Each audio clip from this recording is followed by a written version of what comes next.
Hey guys, it's me, Vix123 with some Team XPR Silencer gameplay, and today I'm going to be talking about kind of the implications of YouTube being so accessible to everyone from the perspective of someone who is now doing YouTube as a full-time job, although it's really just a fun hobby for a year before university. But basically, YouTube is a very accessible thing now. Almost anyone can upload a video.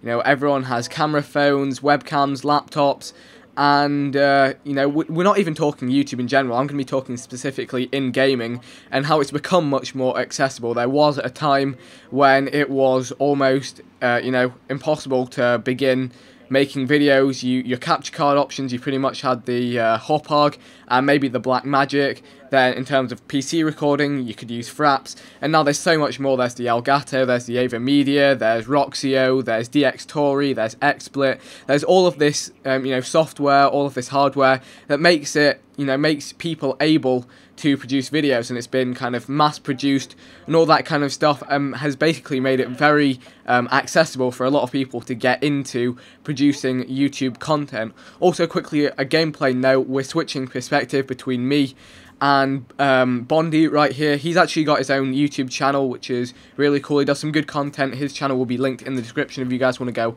and check that out. Let him know I sent you over there. Feel free to subscribe if you enjoy the content. But as I was saying, going back to the topic of YouTube being kind of a very open entry point, is this means it's very saturated, and it's always been very saturated, but even more so nowadays, especially now that you've got YouTube partners as something that are very, very obtainable by almost anyone.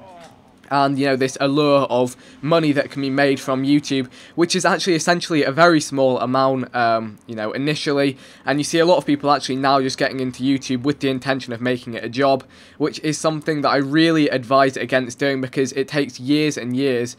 When you'll speak to most people who do YouTube full-time as a job, you know, I was doing YouTube for about 6 to 10 months before I even was partnered, when I had around 10,000 subscribers, and the earning wasn't even significant, you know, for 10 months or so after that. And basically I was just doing it because I was really enjoying it, and I still am, you know, trying out new stuff. Obviously, I can't lie and say the money isn't an incentive. It would be for anyone, but the point I'm making is that when you start YouTube, and if you're just aiming purely to make a living from it, you'll burn out very quickly, because you've really got to be enjoying what you're doing for it to be anything that's going to last a decent amount of time. So with it being so open, just a quick note, we're going to switch to that gamer's perspective right here. But yeah, with it being so open, it leads to basically a huge content saturation, which, you know, can be a good thing and can be a bad thing. I mean, it's great that it's so accessible to anyone. Anyone with talent can jump in, get involved, start producing content,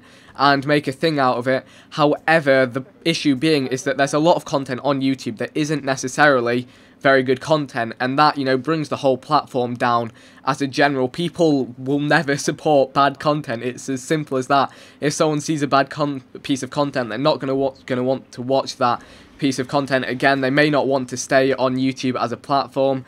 And but you know, it's the same in all forms of art, but you'll find that in others, in, you know, TV, film, in other platforms, obviously they aren't based so much around personalities and individual people, but you find those have become very more professional as money has entered that, and, you know, very much more selective. If you think of the film industry, you know, acting, advertisement, that kind of stuff, it's something that's become very, very, you know, confined. And it does beg the question that will YouTube become the same way, because there are companies flooding into YouTube right now, new networks popping up every day offering to partner content, monetize content, you know, production companies producing content of their own.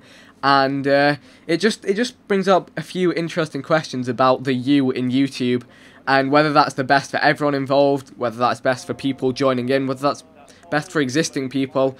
It's just some thoughts that I thought I would raise and kind of briefly cover on the surface. You guys can do some more thinking for yourself. That was some Team XPR Silencer gameplay. I do hope you guys enjoyed. If you did, feel free to leave a like rating. Leave some thoughts in the comment section below. Feel free to check out the Team Random Weapons series playlist, previous episode of this series. Subscribe if you haven't already. Links in the description.